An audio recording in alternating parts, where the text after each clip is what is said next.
दोस्तों, पाकिस्तान एक ऐसी रियासत है जो महज नजरिया इस्लाम की बुनियाद पर वजूद में आई थी। पाकिस्तान बनने से पहले हिंदू और मुसलमान जब हिंदुस्तान में इकट्ठे रहते थे तो मुसलमानों को तरह तरह के मसाइल का सामना करना पड़ता था। खास तौर पर जब मुसलमानों की हुकूमत ख़त्म हो चुकी थी और अंग्रेज इक़्तिदार पर काबिज हो गए थे। दोस्तों, मुसलमान एक तरफ थे जबकि हिंदू और अंग्रेज दूसरी तरफ, जो मुसलमानों को तकलीफ देने का कोई मौका हाथ से जाने नहीं देते थे। तब उस वक्त मुसलमान ये समझने लगे थे कि हम वाकया ही एक अलग कौम हैं और बाकी तमाम दुनिया के काफर एक दूसरी कौम है। यही नजरिया पाकिस्तान था, जिसे दो कौमी नजरिया भी कहा जाता है। यह दो कौमी नजरिया हमें 1400 साल पहले कुरान और सुन्नत ने भी दिया था कि मुसलमान एक अलग कौम है। दोस्तों, जब मुसलमान हिंदुस्तान में कुफार के गठजोड़ से बहुत तंग आ चुके थे तो उन्होंने एक अलग वतन हासिल करने के बारे में सोचना शुरू कर दिया।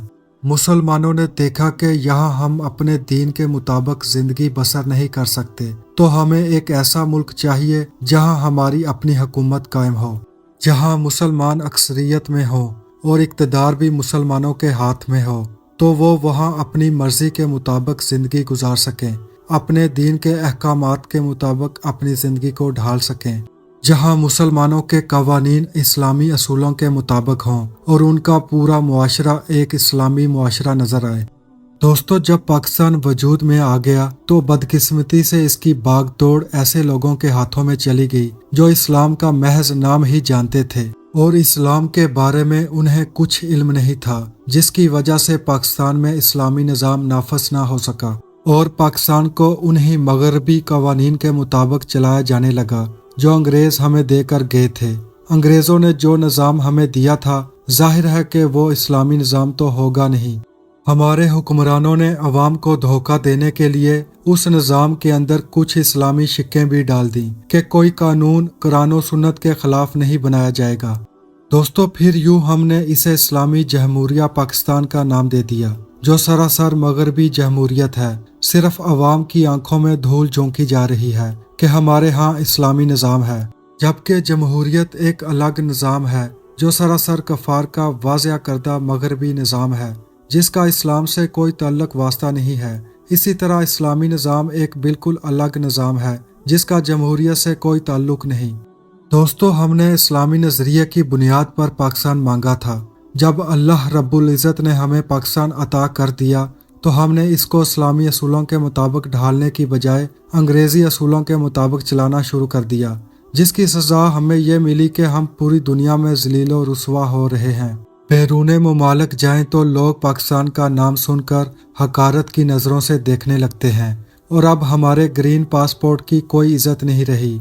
हम दुनिया में भीख मांगने और दर दर की ठोकरें खाने पर मजबूर हो चुके हैं और इसके साथ ज़िल्लत और रुसवाई हमारा मुकद्दर बन चुकी है। दोस्तों, ये याद रखिए कि इन सब चीज़ों के ज़िम्मेदार सिर्फ हुक्मरान नहीं बल्कि अवाम भी इसमें बराबर की ज़िम्मेदार है, क्योंकि जब हम लोग वोट देते हैं तो हम इस चीज़ को मद्देनज़र रखते हैं कि हमारा उम्मीदवार किस पार्टी से ताल्लुक़ रखता है। हम ये नहीं देखते कि अगर हम इस मुल्क में इस्लामी निज़ाम चाहते हैं तो जिस उम्मीदवार को हम वोट दे रहे हैं क्या उसको इस्लामी निज़ाम के बारे में कुछ इल्म है। अगर नहीं तो फिर वो इस्लामी निज़ाम कैसे नाफज कर सकता है। हम महज अपने रिश्तेदारियों और ताल्लुकात को देखते हैं या दो गलियों की बुनियाद पर वोट देते हैं या फिर अपनी सियासी जमात जिससे हम वाबस्ता होते हैं तो उसकी बुनियाद पर वोट दे देते हैं।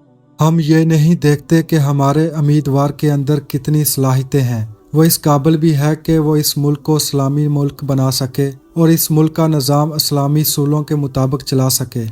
लेकिन दोस्तों, हमें चाहिए कि या तो हम इस्लामी निज़ाम का नाम लेना ही छोड़ दें और फिर जैसा उम्मीदवार सामने आए तो उसको अपनी मर्जी से वोट दें और फिर जो ज़िल्लत और रसवाई हमारा मुकद्दर बन चुकी है इसको खामोशी से भुगतते रहें और किसी को बुरा भला ना कहें।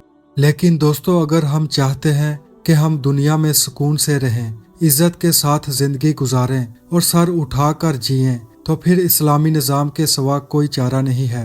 और इस्लामी निज़ाम नाफज करने के लिए ऐसे उम्मीदवारों को वोट देकर असम्बलियों में पहुंचाना चाहिए जिन्हें इस्लामी निज़ाम के बारे में इल्म हो, जो इस्लामी निज़ाम को नाफज करना जानते हों اور اسلامی تعلیمات سے واقف ہوں، پھر آخرکار اس طرح ہمارا ملک ترقی بھی کرے گا اور ہم دنیا میں عزت سے سر اٹھا کر بھی جی سکیں گے۔ اگر ویڈیو اچھی لگی ہو تو ویڈیو کو لائک اور شیئر کر دیجیے گا۔ اللہ حافظ۔